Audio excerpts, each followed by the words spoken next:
Hello दोस्तों, मैं प्रविंदर कुमार आप सबको आपके ऑथेंटिक प्रॉपर्टी चैनल में स्वागत करता हूं।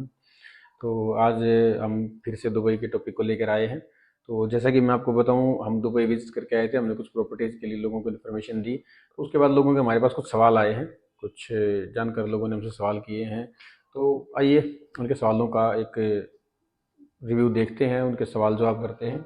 मैं जितने ज़्यादा हो सकते हैं उनके सवालों को जवाब देने की कोशिश करूँगा। तो इसमें आपके भी कुछ सवाल हों तो आप हमारे चैनल पे नीचे कमेंट्स में डाल सकते हैं, और हमारे चैनल पे लाइक शेयर और सब्सक्राइब जरूर करते रहिएगा। इससे हमें मोटिवेशन मिलता है और आप लोगों के लिए हम ज़्यादा से ज़्यादा एफर्ट्स लगा पाते हैं। आइए देखते हैं कैसे कैसे सवाल है लोगों के। चलो शुरू करते हैं।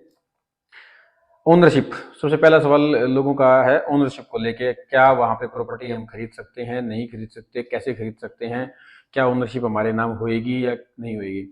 जैसा कि मैं बताऊं आपको, ओनरशिप वहाँ पे आपकी 100% हो जाएगी। वहाँ पे दो तरह की प्रॉपर्टियां होती हैं, लीज होल्ड और फ्री होल्ड। जो फ्री होल्ड एरिया होता है वो फ्री होल्ड ऐसा ही होता है जैसे हमारे इंडिया में होता है। आपने खरीद लिया, अब आप अपनी जनरेशन को उसको ट्रांसफर कर सकते हो। उसके बाद फिर आपकी आती है लीज होल्ड। वही जैसे इंडिया में 99 ईयर्स की लीज होती है, वैसे वहाँ पे भी 99 ईयर्स की लीज होती है। तो जैसे आपने यहाँ पे सिस्टम है वैसा ही वहाँ पे सिस्टम है, वो लीज उसके बाद आपकी ट्रांसफर हो जाती है। फिर बात करते हैं, फिर लोगों के सवाल हैं कि कौन कौन से पेमेंट प्लान है वहाँ पे, किस किस पेमेंट प्लान में आप प्रॉपर्टी खरीद सकते हो। तो पहला पेमेंट प्लान है, जैसे अपने यहाँ पे होते हैं ऑफ प्लान और कंस्ट्रक्शन लिंक प्लान। वहाँ पे दो तरह के प्लान है, एक रेडी टू मूव प्लान, एक आपका कंस्ट्रक्शन लिंक प्लान, जिसको वहाँ पे ऑफ प्लान बोलते हैं। हमारे यहाँ कंस्ट्रक्शन लिंक प्लान है और वहाँ पे ऑफ प्लान। तो इस तरह से वहाँ पे प्रॉपर्टी दो ही प्लान में, रेडी टू मूव और ऑफ प्लान। ठीक है। तीसरा प्लान ये है कि वे किस एरिया में आप प्रॉपर्टी खरीदें, किस एरिया में ना खरीदें, कौन सा डेवलप है, कौन सा डेवलप नहीं है। देखो वो तो हर किसी की चॉइस के ऊपर है, वो डेवलप्ड एरिया में जाना चाहता है या अंडर डेवलपिंग में जाना चाह रहा है। बेसिक इन्वेस्टर तो जिसको लॉन्ग टर्म के लिए चाहिए होता है वो तो जाता है डेवलपिंग एरिया में। जैसे लाइक बात करें मैदान, पाम जबेल अली, और आपका काफी एरिया है बिजनेस बे, ये डेवलप हो चुके हैं। शेख जायद रोड डेवलप हो चुका है। तो मैदान वगैरह का एरिया अभी नया नया डेवलपमेंट स्टेज पे है, तो उसमें आप इन्वेस्ट कर सकते हो।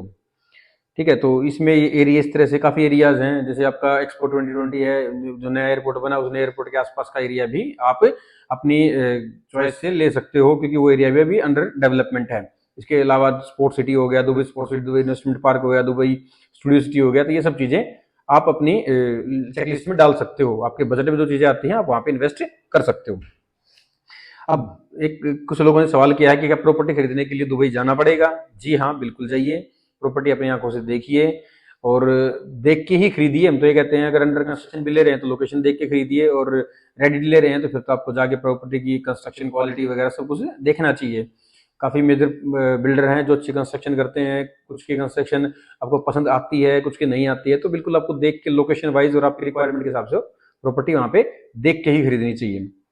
अब बात करते हैं कि लोन फैसिलिटी क्या है, वहां पे लोन फैसिलिटी अवेलेबल है या नहीं है। बिल्कुल अवेलेबल है। रेडी टू मूव प्रॉपर्टी अगर आपकी है तो आपको वहां पे उस पर लोन मिल जाता है। अंडर कंस्ट्रक्शन या ऑफ प्लान जिसे हम बोलते हैं दुबई में, उस पर आपको लोन नहीं मिलता है। तो अगर लोन मिलेगा जब वो रेडी हो जाएगी तब आप उस पर लोन ले सकते हो, उसको मोर्गेज करा सकते हो। रेट ऑफ इंटरेस्ट की बात करें तो वो लगभग 4.5 से 5% तक ही वेरी करता है। मैक्सिमम केसेस में 4.5 से 5% तक हो जाता है। कितना परसेंटेज तक हो सकता है, अगर आपके पास एमिरेट्स आईडी है, मतलब आप वहां के रेजिडेंस वीजा पे हो, तो आपको 80% तक लोन हो जाएगा। और आप यहाँ से विजिटर वीजा पे गए हुए हो तो आपको रेडी टू मूव प्रॉपर्टी पे 50% तक मैक्सिमम आपको लोन मिल पाएगा। इसकी फैसिलिटीज के लिए हम आपको असिस्ट कर सकते हैं। आप कोई प्रॉपर्टी खरीदें या खरीद रखी हो तो हम आपको लोन की फैसिलिटी प्रोवाइड कर सकते हैं। इसके लिए भी आप हमसे संपर्क कर सकते हैं। बाकी नीचे दिए गए कमेंट्स में आप अपने कमेंट्स लिख के भेजिए, जो खरीदना चाहते हैं, जिन्होंने खरीद ली है या उनके कोई और क्वेरीज हैं, और जो प्लानिंग कर रहे हैं, तो वो सब हमसे आपका इंटरेक्ट कर सकते हैं इस हमारे चैनल के माध्यम से। इसके बाद लोग पूछते हैं कि रजिस्ट्रेशन का प्रोसेस क्या है। ऐसा ही प्रोसेस है जैसे हमारे हिंदुस्तान में होता है। सेलर बायर आते हैं, कोर्ट में जाना पड़ता है, यहाँ कोर्ट में जाना पड़ता है, वहां पे डिपार्टमेंट है DLD, जिसे बोलते हैं दुबई लैंड डिपार्टमेंट, जो ये सब कुछ टेक केयर करता है। सभी पॉलिसीज प्रॉपर्टी के रिगार्डिंग DLD बनाता है। तो उसमें डिपार्टमेंट में जाके आप उसके रिगार्डिंग, उसके अगेंस्ट, मतलब जैसे प्रोसेस होता है सेलर बायर जाके वो कर सकते हैं। 4% रजिस्ट्रेशन फीस होती है। कोई मेल फीमेल कोई अलग से कोई चार्जेस नहीं होते हमारे यहाँ पे। जैसे फीमेल और मेल में डिफरेंस होता है रजिस्ट्रेशन कॉस्ट का, वहां पे ऐसा कोई डिफरेंस नहीं होता है, सबका 4% ही है। और दूसरा आपका रजिस्ट्रेशन है वो 10 से 20% पे ही बिल्डर करा देता है। मतलब यहाँ पे आपको 100% देने के बाद रजिस्ट्री होती है, वहां पे 10 से 20% पे ही आपकी प्रॉपर्टी रजिस्टर्ड हो जाती है। ठीक है, अब बात करें हम इसके बाद, लोगों को और सवाल है कि भाई वहाँ पे पानी वगैरह के लिए और इलेक्ट्रिसिटी के लिए कौन कौन सा क्या क्या डिपार्टमेंट है, तो वहाँ पे भी सेम है। जैसे हमारे यहाँ पे इलेक्ट्रिसिटी और वाटर डिपार्टमेंट से अलग अलग बने हुए हैं, वैसे वहाँ पे भी डीवा है, DEWA, जो बेसिकली इलेक्ट्रिकल और वाटर अथॉरिटी को देखती है। वहाँ पे भी ऐसे कनेक्शन मिलते हैं जैसे जनरली यहाँ मिलते हैं, वो सब चीजें वैसे ही वहाँ पे वेरी करती हैं। अब बात करते हैं कि वीजा, वीजा जो मेन इंपॉर्टेंट पॉइंट है, लोगों के सवाल होते हैं कि हमें वीजा मिल सकता है, PR मिल सकती है। तो देखो बेसिकली वहाँ पे PR का कोई सिस्टम नहीं है। लास्ट किसको PR मिली थी तो गवर्नमेंट को ही पता होगा, बहुत साल पहले किसी को PR दी होगी। वीजा आप 3 तरह के वीजा बेसिकली देखे जाते हैं जो नॉर्मली चलन में आते हैं। एक आपका टूरिस्ट वीजा, जो आपका 30 दिन से 60 दिन तक वेरी करता है, उसकी वैलिडिटी 30 दिन से 60 दिन तक होती है। इसके अलावा आपका इन्वेस्टर वीजा और तीसरा होता है गोल्डन वीजा। तो इनके लिए अलग अलग नेम है। विजिटर वीजा तो कोई भी ले सकता है, जो दुबई घूमना चाहता है वो विजिटर वीजा पे जाएगा, वहां पे घूम के अपने वापस आ जाएगा, प्रॉपर्टी खरीद के आ जाएगा। तो बेसिकली आप भी जब प्रॉपर्टी खरीदने जाओगे तो आप विजिटर वीजा पे ही जाओगे।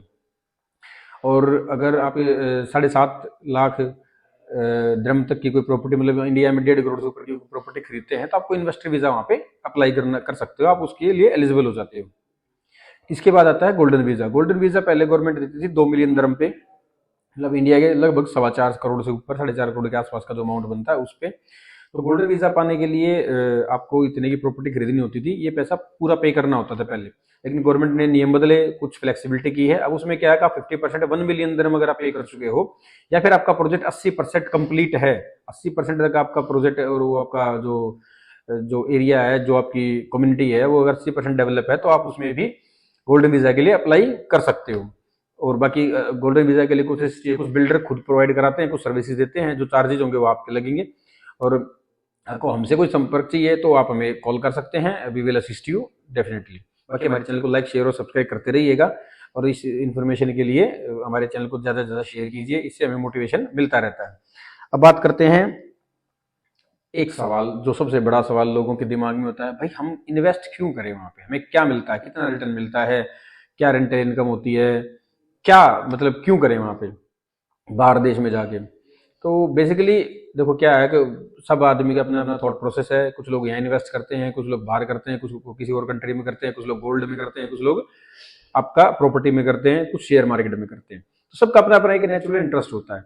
हाँ, लेकिन मैं बात करूँ दुबई में हमें प्रॉपर्टी में इन्वेस्ट क्यों करना चाहिए, वो इसलिए करना चाहिए क्योंकि वहाँ पे आपको अच्छा खासा, मतलब 8% से लेके 15% तक का रेंटल मिल जाता है। अगर आप उसमें हॉलिडे होम्स की तरह अपनी प्रॉपर्टी को रेंट आउट करते हैं तो आपको 15% से भी ज्यादा रिटर्न मिल जाता है। जैसे लाइक एयरबीएनबी, और ये आप किसी हॉलिडे होम की तरह आप उसको डाल सकते हो, तो वो आपको अच्छा रेंटल देती है।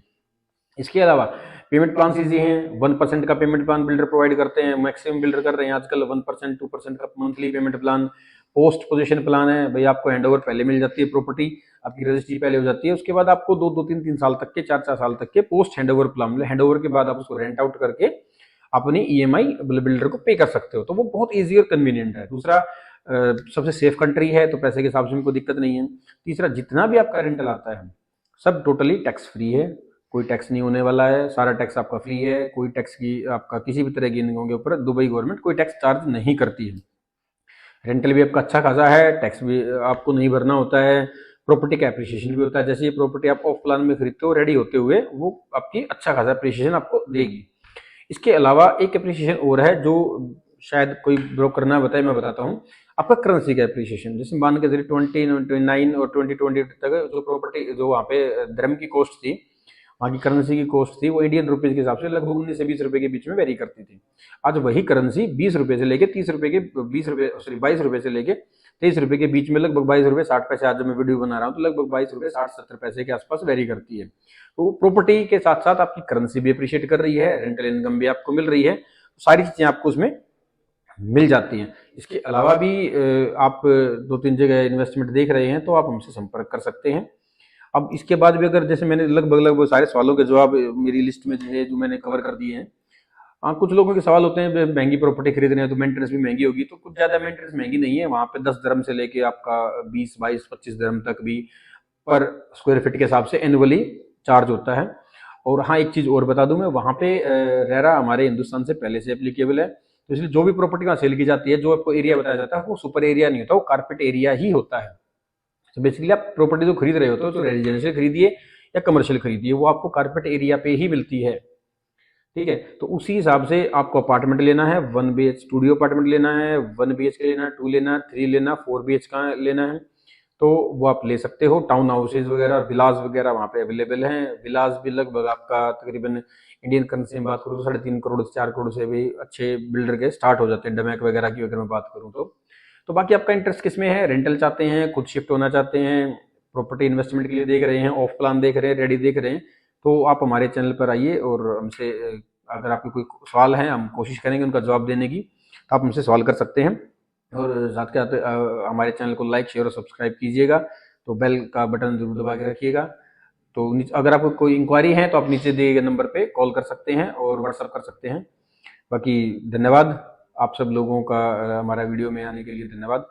आपका दिन शुभ हो। नमस्कार।